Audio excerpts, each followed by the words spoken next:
Hey folks, well I'm back to Kirton Games for another Lord of the Rings event. This time it's 750 points, so it's only 3 games over the day. And my first opponent is the Iron Hills Dwarves again. For these events I always apologise for photography. The lights are quite dim, they're little halogen lights, and especially today when it was really hot and sunny.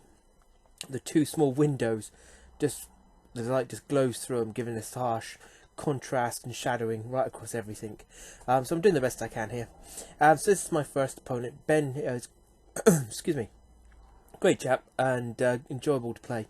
And it's the first time I've ever faced the Iron Hills, so he took his time and just went through everything with me.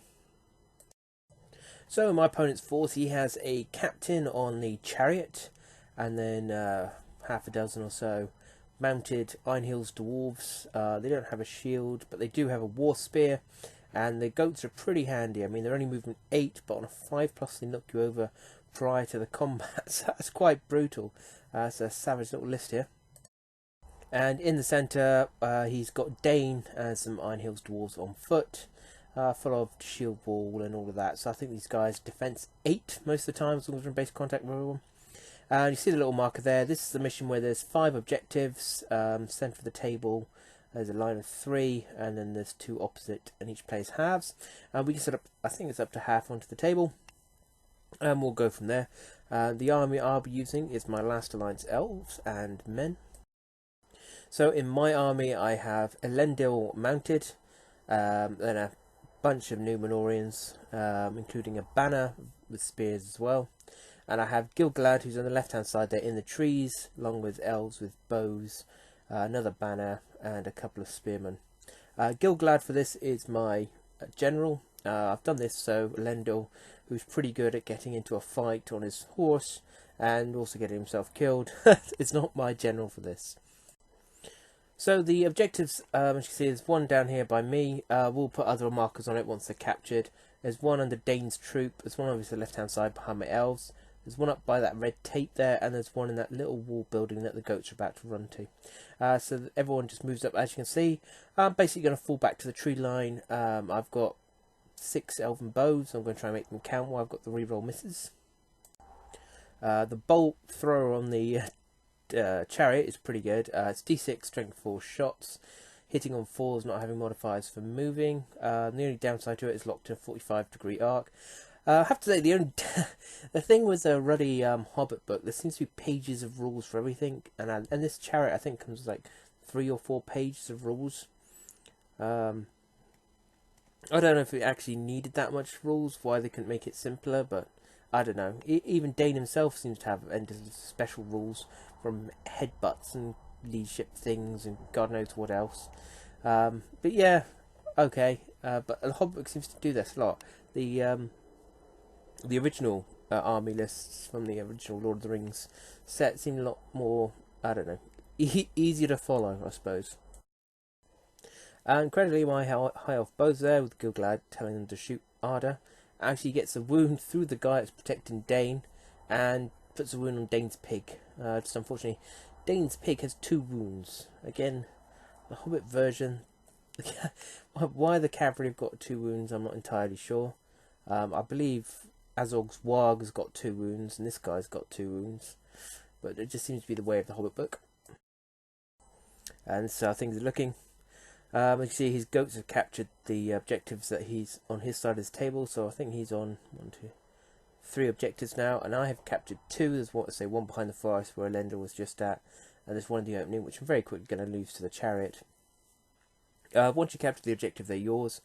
So all you have to do is try and push the opponent back off them again to claim them back, which will be interesting. What I've got to do is get rid of his fast contingent. In the meantime, I can hide in the woods to make me feel better. As you see, it's still falling back and just trying to put some damage on. I actually get a wound through on the chariot itself with my bowman, which I was quite impressed with. Everything's defense 8 here, so it made no difference for me to go for that damn thing, so I thought I may as well. And I lose another 2 chaps down here to the bolt thrower. I think this thing started firing like 6 shots each round. It's being quite brutal. So as you can see there, the Númenóreans have been left there just out in the open. He's within 8 of the 2nd rank. but I need to get this thing surrounded so I can trap it and kill it.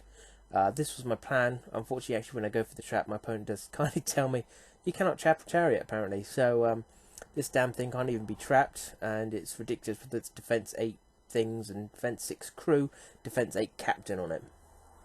But I suppose it is 250 odd points.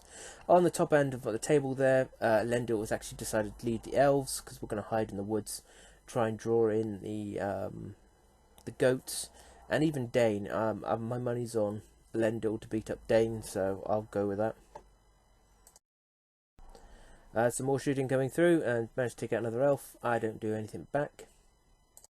Yeah, so this is the turn. He was out of range to begin with, so his chariot's captured his objective. This turn, I've moved first, and I kept myself as far back, ready to counterattack as I can. As you can see, I'm going through the woods there with my elves.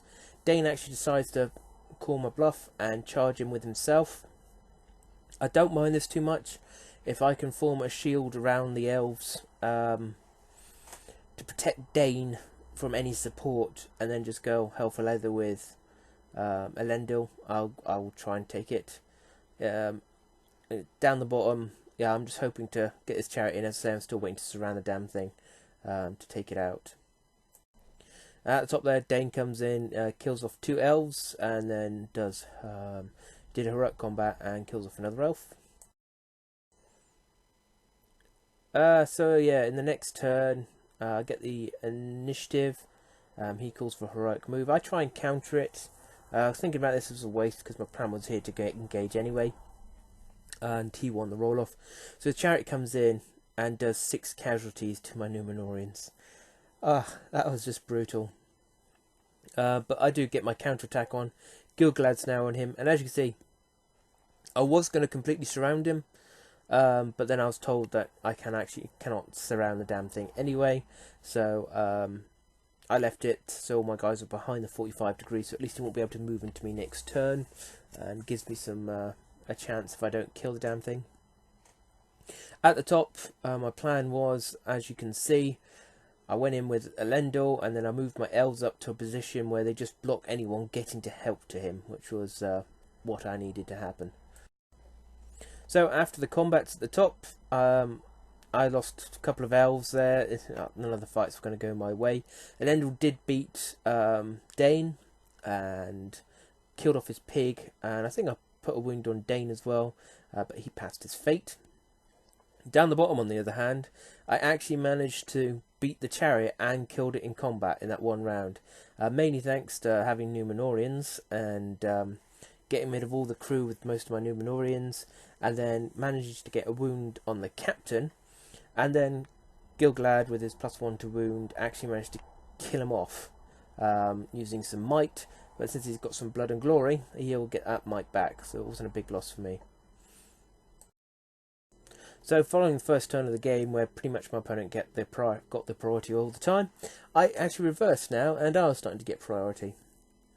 So down the bottom, I moved up to surround as many of these guys as I can. I'm going to call heroic combat, try and kill one, and then get Gil-gilad in to help everyone else. So I've surrounded one pretty well with Gil-gilad as well.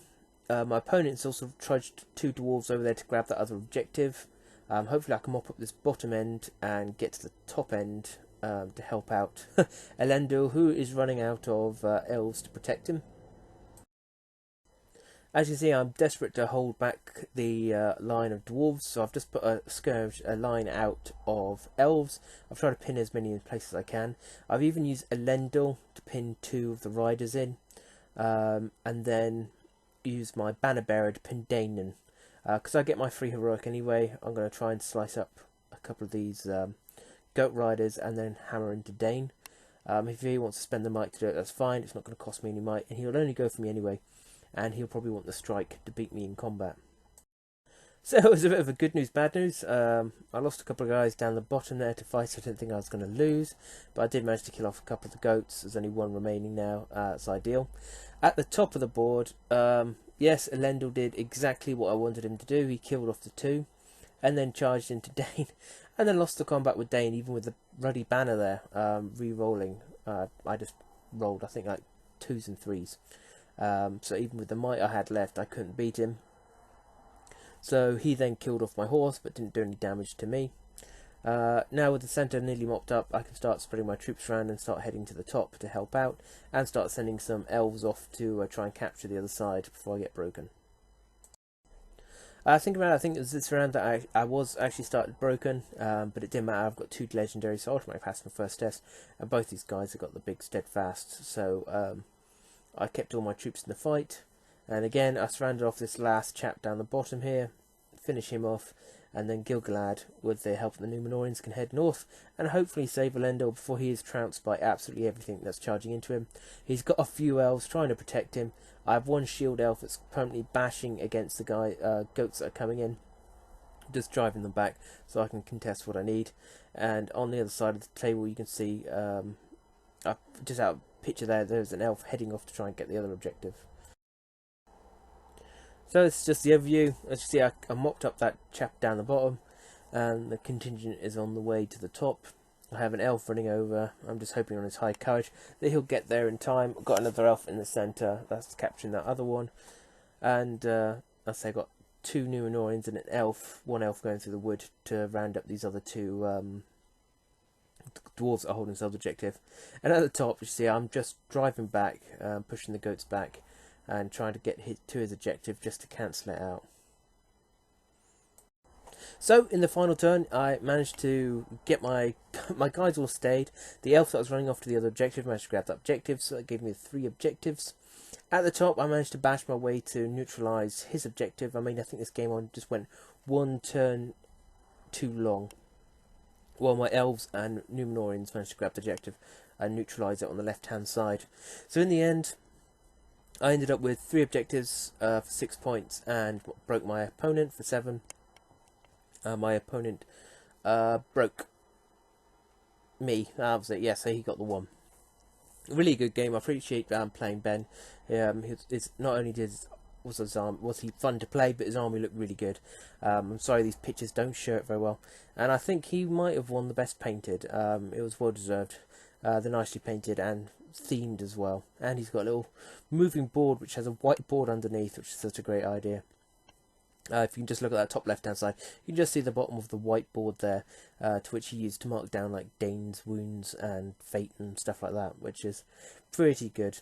So for the first game, that worked out quite well for me. I'll be honest, how I played it was pretty poor. It was down to luck that my elves, a high fight and a banner managed to keep them alive on the top there, and then he never knocked down Elendil. And then Elendil never died, just managed to hack through. I underestimated the chariot. That was a brutal thing. I didn't think it would be quite that bad. A mate of mine has some can chariots, and I think they're like strength 4 hits. These things are strength 6. Anything else I know like that is like the Beast of Gorgoroth, which is very similar. I think it does as much damage as that, which again, maybe it should, maybe it shouldn't, I don't know. It just seems a bit over the top to me. But that seems to be the Hobbit standard, is to be just a little bit over the top. But the game itself, what I could have done different, I should have gone into the woods. There was no reason for me not to go into the woods. Standing out there like a lemon, lost me 6 Númenóreans in that first bash. If I kept them, drew them in, problem is I'm getting to the point where my shooting was getting less effective and his wasn't getting any less effective, due to the fact that he had killed mine and I hadn't done any damage to his shooting. His ability to roll 6s on the shooting as well made it far more effective than it wanted to be. So I don't know what else I could have done there, but I think the bait, maybe I should have tied it so it didn't cost me 6 Númenóreans. If it cost me, like 3, I think that would have been a fairer cost for the counter-attack. But saying that, I mean, the counter-attack did come in, and I did manage to kill the entire damn chariot in 1 round of combat, which was pretty good, even though I couldn't trap it. Gil-gilad was a beast and killed the captain, while the men killed the rest of the crew. Yeah, so on that account, maybe I should be cheery about that. And then I could have just marched to the top to take on what he has.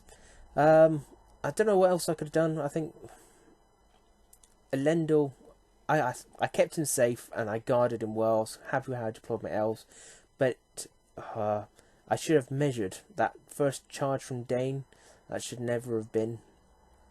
I gave away 3 elves for nothing in return, and chucked my numbers down too much at the top for me to effectively fight. I actually thought I was going to struggle on the bottom and win big at the top thanks to Elendil and all the elves. But as it turned out, I actually won big on the bottom and struggled to stay alive at the top, which was costly. Also, the game went on just the extra turn that I needed, that he couldn't counter anything. And yeah, this game, even though I won, this was pure luck. If this was an objective base, I would have been hammered. But thankfully it was, and it was a good game. It really swung to and fro. Duo was going to win. By halfway through the game, with a big loss to my troops, my top being smashed up here, I thought it was all over. But now, played to the end, and it was a good fight, and I appreciate my opponent for playing me. So that was 1 win for me, and 2 more games to go. I'll see you on the next one, alright? Farewell.